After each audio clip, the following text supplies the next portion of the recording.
Welcome to the Prayagraj institute. आज हम लोग बात करेंगे यूपीपीसीएस प्री और आरओ के लिए क्या इंपॉर्टेंट क्वेश्चन हो सकते हैं उनके बारे में।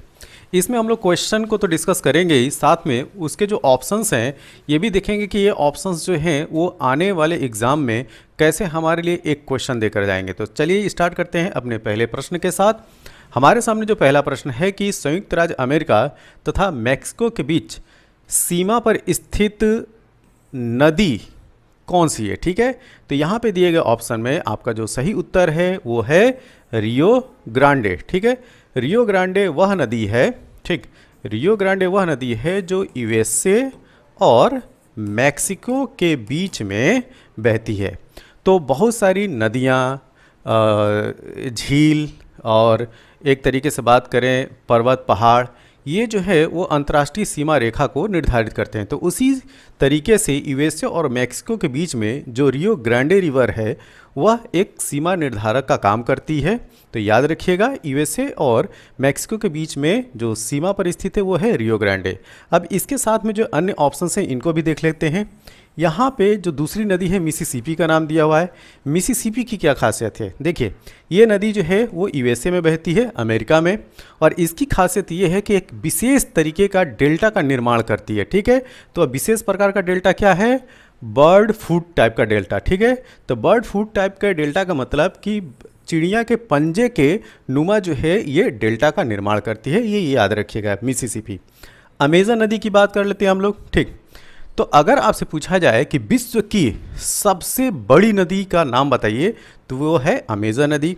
बड़ी किस सेंस में, वाटर वॉल्यूम के साइज से। ठीक है, तो सबसे ज़्यादा पानी अगर किसी नदी में है तो है अमेजन नदी में। तो इस हिसाब से सबसे बड़ी नदी कौन सी होगी, अमेजन नदी होगी। ठीक है, जो कि दक्षिण अमेरिका महाद्वीप में पाई जाती है। कोलोरेडो, अब आप कमेंट बॉक्स में बताइएगा कि ये जो कोलोरेडो रिवर है वो कहाँ पे बहती है। अब चलते हैं अगले प्रश्न की तरफ। अगला प्रश्न हमारा जो है संबंधित है दर्रों से। ठीक है, पास से। तो पहले हम लोग समझेंगे कि आखिर जो दर्रा होता है वो क्या होता है। ठीक, तो पहाड़ों के बीच में ये जो गैप होता है, ठीक, इस गैप को ही जो है वो दर्रा बोलते हैं, जिससे आना जाना जो है काफ़ी आसान हो जाता है। ठीक, तो अब प्रश्न को देखते हैं। प्रश्न क्या है, प्रश्न ये है कि निम्नलिखित में से कौन सा एक दर्रा शासित प्रदेश सही सुमेलित है। तो एक साइड में जो है वो दर्रों का नाम दिया हुआ है और दूसरी साइड में उस राज्य का नाम दिया हुआ है जिस राज्य में वो स्थित है। तो आपको इसको सुमेलित बता रहा है। नीति दर्रा किस राज्य में है, उत्तराखंड में। ठीक है, तो हमारा जो पहला ऑप्शन है वो हमें सही मिल गया। तो इस प्रश्न का जो सही उत्तर होगा वो होगा ऑप्शन ए। ठीक, अब जो दूसरे ऑप्शन हैं उनको भी देखते हैं। अघिल दर्रा क्या अरुणाचल प्रदेश में है, नहीं, तो फिर कहाँ है, तो अघिल दर्रा जो है अरुणाचल प्रदेश में नहीं है, ये लद्दाख में। कहाँ पे है, लद्दाख में। ठीक है, तो ये जो है लद्दाख में है, ये याद रखिएगा। माना हिमाचल प्रदेश में नहीं है, उत्तराखंड में है। कहाँ पे, उत्तराखंड में। ठीक, और दीपू, जो दीपू पास है वह लद्दाख में ना होकर अरुणाचल प्रदेश में है, तो ये याद रखिएगा। तो ये तो हमने केवल जो 4 दर्रे हैं, ठीक, भारत में, उनको जाना है। अब हम जानेंगे डिटेल में, ठीक, कि हिमालयन बेल्ट में जो प्रमुख दर्रे हैं वो कौन कौन से हैं वो देखते हैं। ठीक है, तो ये जो आप लोग मैप देख रहे हो ये मैप काफ़ी इम्पॉर्टेंट है। ठीक, इसमें हिमालयन बेल्ट पे जो भी दर्रे हैं उनके बारे में बताया गया है। तो इसमें हम लोग पहले डिस्कस करेंगे north eastern state Arunachal Pradesh से। ठीक है, तो अरुणाचल प्रदेश में देखेंगे कि अरुणाचल प्रदेश में कौन कौन से इंपॉर्टेंट दर्रे हैं। ठीक, तो अगर आपसे पूछा जाए कि लेख पानी दर्रा जो है वह किस स्टेट में है, तो अरुणाचल प्रदेश। फिर पुंगम पास, कमजुआंग पास, डाइपर, दिहांग, योंग्याप पास, बोमडीला अक्सर पूछा जाता है। ठीक है, बोमडीला अरुणाचल प्रदेश में ये सब। ठीक, तो ये जो हो गए ये सब किस में आ गए, अरुणाचल प्रदेश में। अब हम बात करेंगे वह दर्रे जो कि सिक्किम स्टेट में। ठीक है, तो सिक्किम राज्य में जेलेपला और नाथुला। ठीक, तो ये जेलेपला की पोजीशन और ये नाथुला की पोजीशन है। तो जेलेपला नाथुला सिक्किम में। अब हम बात करेंगे जो उत्तराखंड में पासेज हैं, दर्रे हैं, उनके बारे में। ठीक है, तो ये है उत्तराखंड की पोजीशन, मैप में आप देख सकते हैं। यहाँ पे जो इंपॉर्टेंट दर्रे हैं लिपू लेक, नीति माना पास जो कि ऑप्शंस में भी था, मांगसा धुर्रा, मुलिंगला और ये चीज़, ठीक है। तो ये याद रखिए, ये जो नाम दिए गए हैं ये हैं उत्तराखंड स्टेट के दर्रे। अब हम बात करेंगे कि जो लद्दाख स्टेट में है, ठीक है। आज की डेट में देखिए लद्दाख जो है स्टेट है, और कैसा स्टेट है, यूनियन टेरिटरी, ठीक है, केंद्र शासित प्रदेश है। क्योंकि 2019 में जम्मू एंड कश्मीर को जो है दो भागों में बांट गया, एक Jammu and Kashmir union territory और दूसरा जो है लद्दाख यूनियन टेरिटरी, ठीक है। तो अब देखिए ईमिसला लद्दाख में, चांगला, पेंसिला, लनकला, क्वारा तांगला, आघिल पास जो कि प्रश्न में था, ठीक, ये सब क्या है लद्दाख में। कुंजराब पास, पारपिक पास, मिंटाका पास अक्सर पूछा जाता है, मिंटाका पास क्या बताएंगे लद्दाख में। खारदुंग ला, ये है पोजीशन खारदुंग ला की, ये भी लद्दाख में ही है। अब हम लोग बात करेंगे उन दर्रों के बारे में जो कि जम्मू एंड कश्मीर में है, ठीक है। तो जम्मू एंड कश्मीर में स्थित बुर्जिला जिसकी पोजीशन ये है, जोजिला ये है, पीर पंजाल यहाँ पे, बनिहाल पास यहाँ पे। अब ये जो क्लियर हो गए कि जम्मू एंड कश्मीर वाले दर्रे। अब हम बात करेंगे जो हिमाचल प्रदेश में स्थित है। तो हिमाचल प्रदेश में स्थित दर्रों की ये है कहानी, कौन, बारालाचाला जो कि ये है, ठीक है, हिमाचल प्रदेश में। इसके बाद देपसा पास ये है, और रोहतांग पास इसकी पोजीशन यहाँ पे है, और सिपकी ला यहाँ पे है। तो ये हो गए हिमाचल प्रदेश के। तो अभी हमने देखा जो माउंटेन रेंज है, ठीक है, माउंटेन रेंज, इस माउंटेन रेंज में स्थित जो पासेस हैं उनके बारे में। अब हम लोग बात करेंगे थोड़ा हट के, ठीक है।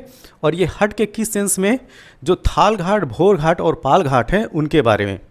जो अभी आरओ का एग्ज़ाम हुआ था 11 फरवरी को, उसमें प्रश्न ये था कि जो थाल घाट, भोर घाट और पाल घाट है इसको आप उत्तर से लेकर दक्षिण में आप व्यवस्थित करें, ठीक है। तो इस हिसाब से आप जानिए इनकी पोजीशन, देखिए। और ये भी जो है वो दर्रे ही हैं, पासेस ही हैं, ठीक है। तो थाल घाट और भोर घाट ये ऐसे दर्रे हैं जो कि महाराष्ट्र में पाए जाते हैं। थाल घाट, भोर घाट, पाल घाट केरल और तमिलनाडु के बॉर्डर पे है, ठीक। तो अगर इनका नॉर्थ टू साउथ अरेंज करना हो तो क्या बताएंगे, थाल घाट, उसके बाद भोर घाट और पाल घाट। तो इसको भी जो है ध्यान में रखिए। अब हम बात करते हैं अगले प्रश्न के बारे में। अगला प्रश्न जो है वो पोषक स्तर से है, ठीक है। तो जो ट्रॉफिक लेवल्स है वह कैसे बनते हैं ये पूछा जा रहा है, ठीक है। तो खाद्य श्रृंखला में जीवों के संबंध होने से, तो यहाँ पे जो पहला ऑप्शन है ए वही सही है, ठीक। अब इसको समझते हैं। जैसे जूनियर क्लासेस में आपने देखा होगा एक पिरामिड बनाया जाता है, ठीक है। कैसा, कुछ इस तरीके से। ये जो पिरामिड है वो ट्रायंगुलर शेप में, पिरामिड जो ट्रायंगुलर शेप में ही होता है। तो इसमें एक बेस पे, फिर इसके ऊपर, फिर इसके ऊपर, इस तरीके से वो डिवीज़न होता है। सबसे बेस में जो है वह ऑटोट्रॉफ होते हैं जिसको हम स्वपोषी, ठीक है, या ऑटोट्रॉफ। और ऑटोट्रॉफ जो है वो होते हैं जो अपना भोजन स्वयं बनाते हैं, ठीक है। तो अपने भोजन का निर्माण स्वयं कौन करते हैं, हरे पौधे, ठीक है। हरे जो पौधे हैं, ग्रीन प्लांट, वो अपने भोजन का निर्माण स्वयं करते हैं। और कैसे करते हैं, प्रोसेस जो है वो फोटोसिंथेसिस है, ठीक है। और फोटोसिंथेसिस प्रोसेस है क्या, सनलाइट की प्रेजेंस में, ध्यान दीजिएगा, सनलाइट की प्रेजेंस में जब पौधे अपने भोजन का निर्माण स्वयं करते हैं तो उसको हम लोग प्रकाश संश्लेषण क्रिया कहते हैं। अब ये जो हरे पौधे हैं इनको जो खाने वाले होते हैं, ठीक, उनको हम लोग क्या बोलते हैं, शाकाहारी। क्या बोलते हैं, शाकाहारी, ठीक है। ये हो गए शाकाहारी, ठीक। अब बात आती है कि ये जो शाकाहारी हैं, इन शाकाहारियों को खाने वालों को क्या बोलते हैं, तो मांसाहारी बोलते हैं। बहुत सही, मांसाहारी, मांसाहारी।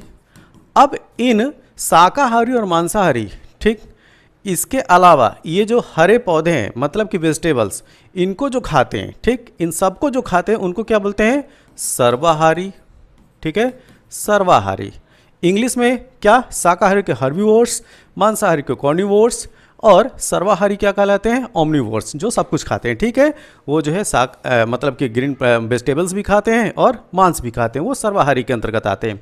अब इसको जो ट्रॉफिक लेवल की अगर बात किया जाए तो जो ग्रीन प्लांट्स होते हैं, जो ऑटोट्रॉफ हैं, वो ट्रॉफिक लेवल, ठीक है, ट्रॉफिक लेवल 1 पे आते हैं, जो शाकाहारी वाले होते हैं वो ट्रॉफिक लेवल 2 पे आते हैं, मांसाहारी वाले ट्रॉफिक लेवल 3 पे आते हैं और सर्वाहारी वाले जो हैं वो ट्रॉफिक लेवल 4 पे आते हैं। तो ये जो है पोषक का स्तर है।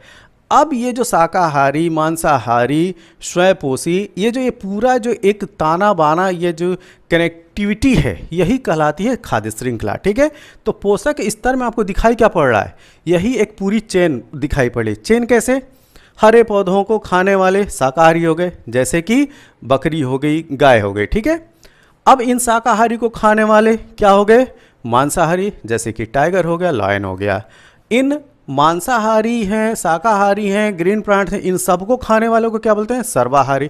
तो सर्वाहारी में जैसे हम आप ह्यूमन बींग्स, ठीक है, मानव जो है वो सर्वाहारी में आता है।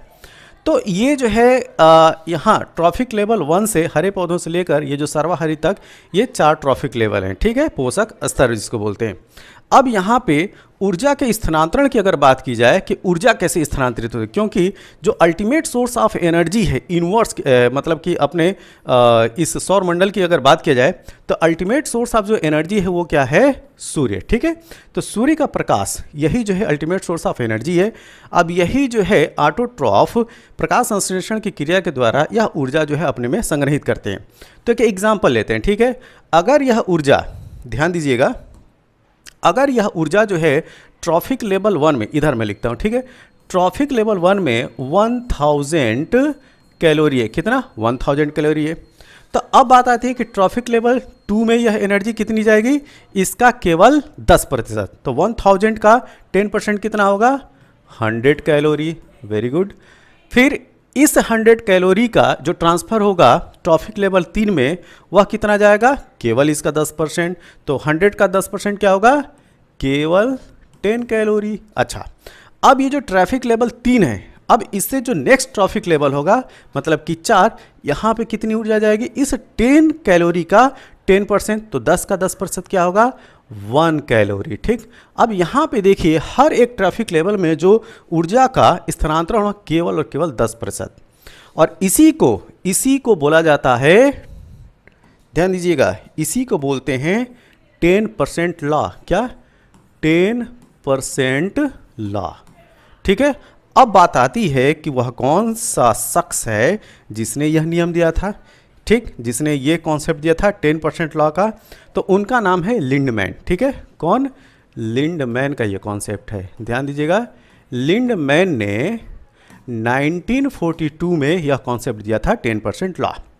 अब यहाँ पे मैं आपसे ये पूछूं कि आप ये बताइए कि यहाँ पे थर्मोडायनेमिक्स का जो नियम है वो फर्स्ट लॉ अप्लाई हो रहा है कि सेकेंड लॉ। तो जी हाँ, यहाँ पे second law of thermodynamics apply हो रहा है। कैसे, क्योंकि देखिए सेकेंड लॉ ऑफ थर्मोडायनेमिक्स क्या कहता है कि ऐसी कोई भी मशीन नहीं है जो 100% का ऊर्जा को जो है वो कार्य में परिवर्तित कर सके, क्योंकि खुद को ऑपरेट होने में ऊर्जा का ह्रास होता है। ये सेकेंड लॉ ऑफ थर्मोडायनेमिक्स है। फर्स्ट लॉ ऑफ थर्मोडायनेमिक्स क्या है, ऊर्जा का तो ना तो निर्माण हो सकता है ना तो विनाश हो सकता है, या केवल एक से दूसरे रूप में क्या होती है, परिवर्तित होती है। ठीक है, तो यहाँ पे जो लिंडमैन का जो 10% लॉ है वह थर्मोडायनेमिक्स के सेकेंड लॉ को फॉलो करता है, मतलब कि ऊष्मागतिकी के द्वितीय नियम का पालन करता है। तो इस प्रश्न को जो है आप इस तरीके से समझिएगा। ठीक, इसमें बहुत सारे जो है क्वेश्चन आपको मिल गए होंगे। ठीक, अब चलते हैं अगले प्रश्न की तरफ। हमारे सामने जो अगला प्रश्न है काफ़ी इंपॉर्टेंट है। ठीक है, निम्नलिखित में से किसे हंसी पैदा करने वाली गैस के रूप में जाना जाता है। ठीक है, तो यहाँ पे जो दिया गया ऑप्शन है, सही उत्तर है नाइट्रस ऑक्साइड। अब आपसे जो है नाइट्रस ऑक्साइड का फार्मूला भी पूछा जा सकता है कि इसका केमिकल फार्मूला बताओ यार। तो नाइट्रस ऑक्साइड का जो केमिकल फार्मूला होता है वो होता है N2O। ठीक है, N2O। अच्छा, अगर मैं आपसे पूछूं कि क्या nitrous oxide green house gas है, तो जी हाँ, यह एक ग्रीन हाउस गैस है और साथ में कार्बन ग्लोबल वार्मिंग पोटेंशियल भी गैस है। ठीक है, तो ये ग्लोबल वार्मिंग भी गैस है, ग्रीन हाउस भी गैस है और लाफिंग गैस भी है नाइट्रस ऑक्साइड। ठीक, तो ये याद रखिएगा, नाइट्रस है। अच्छा, कार्बन मोनोऑक्साइड का केमिकल फार्मूला क्या होता है, CO। ठीक, ये क्लोरोफ्लोरोकार्बन है, CFC, अमोनिया NH3। अब चलते हैं अगले प्रश्न की तरफ। और एक और चीज़ याद रखिएगा, ये जो नाइट्रस ऑक्साइड है जो हंसी पैदा करती है, ठीक, इसको सूंघने के बाद जो है लोग नॉन स्टॉप जो है वो हंसना प्रारंभ कर देते हैं। इसका जो है एनेस्थीसिया के रूप में जो है इस्तेमाल किया जाता है। एनेस्थीसिया मतलब कि निश्चेतक के रूप में। तो ऑपरेशन करने से पहले जो है इसको जो सूंघा दिया जाता है और लोग जो है निश्चेत हो जाते हैं, ठीक, वो अपनी होशो अवस्था में नहीं रहते हैं, ये भी ध्यान रखिएगा। तो निश्चेतक के रूप में भी नाइट्रस ऑक्साइड का उपयोग करते हैं। अगला प्रश्न जो है वह मॉडर्न हिस्ट्री से, ठीक है। तो यह 1857 के आंदोलन से संबंधित प्रश्न है। इसको देखिए, 1857 में बरेली उत्तर प्रदेश में क्रांति के नेता कौन थे, ठीक है। तो ये हैं खान बहादुर खान। खान बहादुर खान को बख्त खान भी बोलते हैं, क्या, बख्त खान। अब हम जानेंगे कि जो अन्य जो क्रांतिकारी नेता है उनका संबंध कहाँ से, ठीक है। तो ये तो बरेली है, प्रश्न में ही दिया हुआ है। नाना साहब कहाँ से संबंधित थे, ठीक, ये कानपुर से थे, ठीक है। कहाँ से, कानपुर से, ठीक। कुंवर सिंह जगदीशपुर जो कि बिहार में है, ये याद रखिए। और हजरत महल जो है इस क्रांति का नेतृत्व कहाँ से कर रही थी, लखनऊ से। तो नाना साहब नेतृत्व कर रहे थे कानपुर से, कुंवर सिंह जगदीशपुर बिहार से, हजरत महल लखनऊ से, ठीक। और खान बहादुर खां बरेली से, जिनको बख्त खान भी बोलते हैं, ठीक। अब चलते हैं अगले प्रश्न की तरफ। अगला प्रश्न, ठीक है, भारत में जनसंख्या स्थायित्व का लक्ष्य किस वर्ष तक निर्धारित किया गया है, ठीक, यह प्रश्न है, ठीक।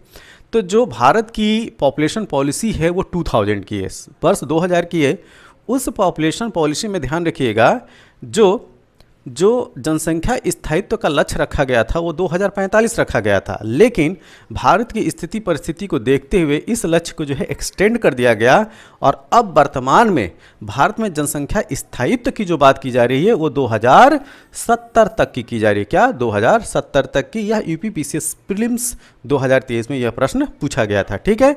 लेकिन अगर इसी प्रश्न में ये बोल दिया जाए कि जो इंडियन पॉपुलेशन पॉलिसी 2000 है उसमें जनसंख्या स्थायित्व का लक्ष्य क्या रखा गया था, तो इसका उत्तर होगा 2045। लेकिन वर्तमान में इसको जो है चेंज कर दिया गया है, एक्सटेंड कर दिया गया है, 2070 अब जो है भारत में जनसंख्या स्थायित्व का लक्ष्य है। अब चलते हैं अगले प्रश्न की तरफ।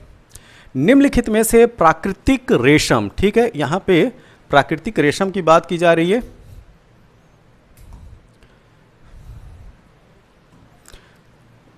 प्राकृतिक रेशम की बात की जा रही है का एक घटक कौन होता है। तो एक चीज़ जान लीजिए, जो नेचुरल सिल्क होता है वो क्या होता है, एनिमल प्रोडक्ट होता है, ठीक।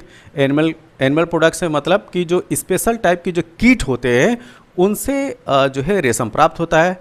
जैसे बॉम्बॉक्स मोराई हो गया, ठीक, कुछ स्पेशल टाइप की जो है वो मकड़ी होती है, उसके लार्वा से जो है रेशम प्राप्त किया जाता है, ठीक। तो जो प्राकृतिक रेशम होता है वो प्रोटीन का बना होता है। किससे, प्रोटीन का बना होता है। और प्रोटीन आपको पता होना चाहिए, ध्यान दीजिएगा, रेशम किसका बना है, प्रोटीन का, ठीक है, किसका बना है, प्रोटीन का बना है। और प्रोटीन जो बनी होती है बहुत सारे अमीनो एसिड से बनी होती है। किससे बनी होती है, अमीनो एसिड से बनी होती है, ठीक है। तो अमीनो एसिड का पॉलीमर होता है क्या, इस प्रोटीन्स। तो बहुत सारे अमीनो एसिड जो है एक साथ जुड़ के क्या बनाते हैं, पॉलीपेप्टाइड्स बनाते हैं। और यही पॉलीपेप्टाइड्स जो है आपस में संगठित होकर प्रोटीन बनाता है। ये बेसिक सी कहानी है, ठीक। अब बात आती है कि ये जो अमीनो एसिड्स हैं, ठीक, इनके कंपोजिशन में क्या होता है। तो इनके कंपोजिशन में एक हाइड्रोकार्बन ग्रुप की एक चेन होती है, साथ में जो है एक कार्बोक्सिलिक ग्रुप जुड़ा होता है, ठीक है, और एक जो है अमीन ग्रुप जुड़ा होता है। तो ये जो है आपको देखने को मिलेगा किस में, अमीनो एसिड में। तो यह जो है एक बेसिक स्ट्रक्चर होता है किसका, अमीनो एसिड का। तो यहाँ पे आपको क्या दिखाई पड़ रहा है, यहाँ पे क्या आपको फास्फोरस दिखाई पड़ रहा है, पोटेशियम दिखाई पड़ रहा है, कि नाइट्रोजन दिखाई पड़ रहा है, कि मैग्नीशियम दिखाई पड़ रहा है। तो यहाँ पे आप देख सकते हैं, यहाँ पे नाइट्रोजन आपको दिखाई पड़ रहा है। तो ये है नाइट्रोजन। तो ये कहानी है कि प्राकृतिक रेशम में आपको क्या मिलेगा, नाइट्रोजन मिलेगा। क्यों मिलेगा, क्योंकि प्राकृतिक रेशम जो होता है वह प्रोटीन का बना होता है। और प्रोटीन किससे बने होते हैं, अमीनो एसिड से बने होते हैं। और अमीनो एसिड्स में क्या होते हैं, नाइट्रोजन होते हैं। तो क्या हो गया, प्राकृतिक रेशम में नाइट्रोजन हो गया। आप चलते हैं अगले प्रश्न की तरफ। माउंट न्यूमैन, ठीक है, माउंट न्यूमैन, इसको ध्यान से देखिएगा। माउंट न्यूमैन निम्नलिखित में से किस खनिज के लिए प्रसिद्ध है, ठीक। तो यह प्रसिद्ध है लौह अयस्क के लिए, आयरन ओर के लिए, ठीक है। तो जो आयरन ओर है, ठीक, वो बेसिकली पाया जाता है माउंट न्यूमैन में। अब आपको बताना है कि जो माउंट न्यूमैन है वह किस देश में है। तो माउंट न्यूमैन है ऑस्ट्रेलिया में। कहाँ पे? ऑस्ट्रेलिया में। तो ये जो ऑस्ट्रेलिया की माउंट न्यूमैन साइट है स्पेशली जानी जाती है आयरन ओर के लिए। अब चलते हैं अगले प्रश्न की तरफ। निम्नलिखित में से कौन सी आर्थिक क्रिया नहीं है, ठीक है, कौन सी इकोनॉमिक एक्टिविटी में नहीं आता है। तो इकोनॉमिक एक्टिविटी का मतलब क्या है? जिससे धनार्जन ना हो, ठीक है, धन की प्राप्ति ना हो। तो देखिए, स्वैच्छिक समाज सेवा। अच्छा ये बताइए, अपने मन से अगर आप समाज सेवा कर रहे हैं तो समाज सेवा तो श्रम दान हो गया या सेवा का दान हो गया है, तो इससे आपको पैसा थोड़ी नहीं मिलेगा, आप तो सेवा भाव से जा रहे हैं ना। तो क्या यह आर्थिक गतिविधि के अंतर्गत आएगा? बिल्कुल भी नहीं आएगा। तो अपने प्रश्न के अनुसार सही उत्तर क्या होगा? वॉलंटियर सोशल सर्विस मीन्स स्वैच्छिक समाज सेवा अगर का आप कर रहे हैं तो उसमें धनार्जन नहीं होना है और यह जो है आर्थिक क्रिया के अंतर्गत नहीं आएगा और हमारा उत्तर होगा ए, सही, ठीक है। किसानी करते हैं हम लोग, फसलें उगाते हैं, फसलें उगाने के बाद जो पैदावार होती है उसको बेचते हैं तो धन का अर्जन होता है। नौकरी करते हैं, उसमें सैलरी मिलती है। परिवहन, किसी को जो है एक स्थान से दूसरे स्थान से अपने व्हीकल के द्वारा लेके जाते हैं तो उसके लिए हम लोग किराया वसूल करते हैं। तो ये तीनों जो गतिविधियाँ हैं क्या है? आर्थिक अर्जन करने का साधन है। तो ये इकोनॉमिक एक्टिविटी के अंतर्गत BCD जो ऑप्शन है वो आएंगे, लेकिन वॉलंटियर सोशल सर्विस क्या होगा? वह इसके अंतर्गत नहीं आएगा। तो सही उत्तर हमारा ए। अगला प्रश्न, ये जो है वो एंशिएंट हिस्ट्री से संबंधित प्रश्न है, ठीक। प्रश्न को देखते हैं।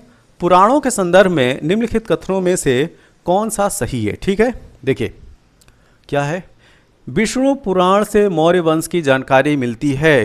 तो क्या ऐसे भी हमारे पास पुराण हैं जिनसे इस तरह की जो डायनेस्टी हैं, जैसे मौर्य वंश हो गया और दूसरे ऑप्शंस में जो गुप्त वंश दिया है उससे जो है इनके बारे में पता चलता है? तो जी हाँ, मौर्य वंश जो है उसकी जानकारी विष्णु पुराण से मिलती है। तो यह ऑप्शन है सही। इसके साथ दूसरा देखते हैं। वायु पुराण गुप्त वंश की शासन व्यवस्था पर प्रकाश डालता है। ये भी बात सही है, ठीक है। तो गुप्त वंश की जो एडमिनिस्ट्रेटिव व्यवस्था थी, शासन व्यवस्था थी, वह वायु पुराण में इसका जिक्र मिलता है। अब यहाँ पे मैं आपसे ये पूछूंगा कि जो सबसे पुराना पुराण है उसका क्या नाम है? तो यह है मत्स्य पुराण, ठीक है। सबसे पुराना पुराण कौन सा? मत्स्य पुराण। अच्छा, अगर आपसे पूछा जाए कि पुराणों की कुल कितनी संख्या है, इसका जवाब जो है कमेंट बॉक्स में दीजिएगा। फिर से प्रश्न देखिए। प्रश्न मैंने ये पूछा है कि पुराणों की संख्या कितनी होती है। अब चलते हैं अगले प्रश्न की तरफ। अगला प्रश्न, ठीक है, काफी इंपॉर्टेंट है और बहुत ही आसान है। संसाधनों के उपयोग तथा भविष्य के लिए उनके संरक्षण की आवश्यकता को संतुलित करने को हम क्या कहते हैं? एक्चुअली में यह सतत विकास, ठीक है, जो सस्टेनेबल डेवलपमेंट है उसी की डिफिनीशन प्रश्न के रूप में रख दिया गया है, ठीक है। यह UPPCS प्री 2023 में पूछा गया प्रश्न है। तो देखिए प्रश्न कितना आसान है। जो सतत विकास का केवल और केवल उसका डेफिनेशन जानता हो इसका सही उत्तर दे देगा, ठीक है। तो सही उत्तर क्या है? Option number B. अब चलते हैं अगले प्रश्न की तरफ। अगला प्रश्न, निसार उपग्रह निम्नलिखित में से किन संगठनों द्वारा संयुक्त रूप से विकसित किया गया है? ठीक है, तो निसार का अगर हम लोग संधि विच्छेद करें तो नासा प्लस इसरो, ठीक। नासा और इसरो का जो ज्वाइंट ऑर्गेनाइजेशन क्या है, उसके संयुक्त प्रयास से जो है निसार उपग्रह को बनाया गया है। तो ऑप्शन क्या होगा? इसरो और नासा। ऑप्शन नंबर सी इसका सही उत्तर है। या MPPSC प्रीलिम्स में भी इसको क्वेश्चन को पूछा गया है और UPPSC प्रीलिम्स में भी ये क्वेश्चन पूछा गया है, ठीक। तो इसको ध्यान में रखिए।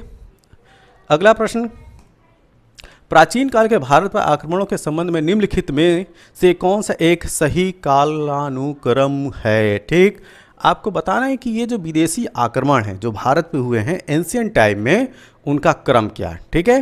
तो देखिए सबसे पहले अटैक करते हैं यूनानी, ग्रीक, उसके बाद शक और बाद में आते हैं कुषाण, ठीक है। और कुषाण में, ठीक, कुषाण में अगर पूछा जाए तो भीम कटफिसस, कुजलू कटफिसस, ठीक, और कनिष्क, ये कुषाण शासक थे, ठीक है। तो यूनानी, शक और कुषाण, ये क्रम याद रखिएगा, ठीक। तो ऑप्शन क्या होगा सही हमारा? Option number C. Next question क्या है, अच्छा, निम्नलिखित में से किस अधिनियम द्वारा 120 सदस्यों वाले चैम्बर ऑफ प्रिंसेस की व्यवस्था की गई थी? तो यह था 1919 का एक्ट। कहाँ पे? यस, 1919 के अधिनियम के द्वारा, ठीक, 120 सदस्यों वाले चैम्बर ऑफ प्रिंसेस की व्यवस्था की गई थी। इसको एकदम रट जाइए, ठीक।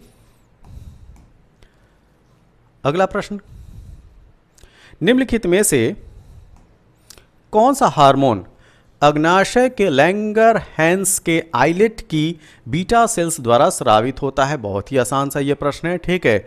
तो जो लीवर है, ठीक, जो लीवर है उसकी जो islets of beta cells of islets हैं, ठीक है, लैंगरहैंस ऑफ बीटा सेल्स, उनके द्वारा जो स्रावित होने वाला हार्मोन है वो है इंसुलिन, ठीक है। क्या है? इंसुलिन। तो ये हो गई बीटा सेल्स। अच्छा, इसी में अगर पूछा जाए कि जो अल्फा सेल्स हैं उनके द्वारा क्या स्रावित होता है, तो उनके द्वारा स्रावित होता है ग्लूकागॉन, ठीक है। क्या? ग्लूकागॉन। और इसके द्वारा क्या? आइसोलेट्स ऑफ बीटा सेल से क्या? इंसुलिन। ये याद रखिएगा, ठीक है। तो इंसुलिन और ग्लूकागॉन दोनों जो हैं वो अग्नाशय से जो है वो स्रावित होती हैं। तो पेनक्रियाज के Langerhans of islet beta cell से क्या? इंसुलिन स्रावित होती है, और उसके अल्फा सेल से ग्लूकागॉन। और ध्यान दीजिएगा, बीटा और अल्फा दोनों से जो स्रावित होने वाले जो हार्मोन हैं, ठीक, उन दोनों का काम जो है एकदम अपोजिट है, ठीक। जब ब्लड में, ध्यान दीजिएगा, जब ब्लड में ग्लूकोज की मात्रा ज़्यादा हो जाती है तो इंसुलिन उसको एब्जॉर्ब करने का काम करता है, और जब ब्लड में ग्लूकोज की मात्रा कम होती है तो ग्लूकागॉन जो है उसमें जो ग्लाइकोजन होता है उसको तोड़ के जो है वो ग्लूकोज में परिवर्तित करता है और ब्लड में ग्लूकोज की मात्रा को बढ़ाता है। फिर से जो है सेंटेंस को सुनिए, जब ब्लड में ग्लूकोज की मात्रा ज़्यादा हो जाती है तब जो इंसुलिन है ग्लूकोज को ग्लाइकोजन में परिवर्तित करके लीवर में स्टोर करता है, और जब ग्लूकोज की मात्रा ब्लड में कम हो जाती है तो ग्लूकागॉन लीवर में जो संचित ग्लाइकोजन है उसको तोड़ के ग्लूकोज में परिवर्तित करता है और ब्लड में ग्लूकोज की मात्रा को बढ़ाता है। तो दोनों का जो काम है वो क्या है? अपोजिट है। अब चलते हैं अगले प्रश्न की तरफ। ओके, निम्नलिखित में से कौन सा तत्व नोबल गैस नहीं है? ठीक, अब यहाँ पे जो ऑप्शन दिया गया है वो क्या है? एक्टिनियम, ठीक है। एक्टिनियम जो है नोबल गैस में नहीं आता है, जबकि ऑर्गन, क्रिप्टन, रोडॉन, जिनॉन, ये सब क्या है? ये सब नोबल गैस हैं। और नोबल गैस क्या होते हैं? इनेक्टिव होती हैं, ठीक। अब चलते हैं अगले प्रश्न की तरफ। अगला प्रश्न क्या है कि निम्नलिखित में से कौन सा कारक जैव विविधता के ह्रास के लिए सर्वाधिक महत्वपूर्ण कारक है? यहाँ पे इस चीज़ को ध्यान में रखिए, ठीक। ऑप्शंस क्या है? पेस्ट कंट्रोल, प्राकृतिक वास का विनाश, परभक्षियों पर नियंत्रण, आनुवांशिक आत्मसातकरण, मतलब कि जेनेटिक एसिमिलेशन। देखिए, जो भी बायोडाइवर्सिटी लॉस है, ठीक है, जो जैव विविधता का जो ह्रास है, ये तो चारों हैं, लेकिन इसमें पूछ रहा है कि सर्वाधिक महत्वपूर्ण कारक। तो अगर आपसे पूछा जाए कि सर्वाधिक महत्वपूर्ण कारक क्या है बायोडाइवर्सिटी लॉस का, तो आप बताएंगे प्राकृतिक वास का विनाश। जो नेचुरल हैबिटेट है, जहाँ पे पेड़ पौधे जीव जंतु अपना जो है रहते हैं, ठीक है, उनका जो रहने का निवास स्थान है उसका डिस्ट्रॉय होना वह सबसे बड़ा फैक्टर है जैव विविधता के लॉस का, ठीक। तो हैबिटेट लॉस जो है, जो नेचुरल हैबिटेट लॉस है, वो मेजर कारक है, मेजर फैक्टर है किसकी? बायोडाइवर्सिटी लॉस की। अगला प्रश्न बहुत ही आसान सा प्रश्न है। पौधा में जाइलम परिवहन के लिए जिम्मेदार होता है, ठीक है। तो जो जाइलम होता है, आप जानते होंगे कि पौधे में दो तरीके के जो है कंडक्टिव टिश्यू पाए जाते हैं, एक होता है जाइलम और दूसरा होता है फ्लोएम, ठीक है। जाइलम रिस्पॉन्सिबल है वाटर, जल के ट्रांसपोर्ट के लिए, वहीं पे फ्लोएम जो है वो फूड के ट्रांसपोर्ट के लिए जिम्मेदार होता है, ठीक। फिर से समझिए, जाइलम जल के लिए, फ्लोएम फूड के लिए, इस तरह से याद रखें, जाइलम जल, फ्लोएम फूड, मतलब भोजन। ओके, तो ये जो था हमारा कुछ इंपॉर्टेंट प्रश्नों का संकलन था। यह वीडियो आपको कैसा लगा, जैसा भी लगा हो आप अपने सुझाव जो हैं कमेंट बॉक्स में ज़रूर दें। फिर अगले वीडियो में इसके साथ और इससे और अच्छे जो है प्रश्न लेकर आने की हमारी कोशिश रहेगी। ठीक, इस वीडियो में जो भी त्रुटि रहा हो उसको आप कमेंट बॉक्स में ज़रूर से ज़रूर जो है वो लिख कर हमें सेंड करें। तब तक के लिए थैंक यू, धन्यवाद।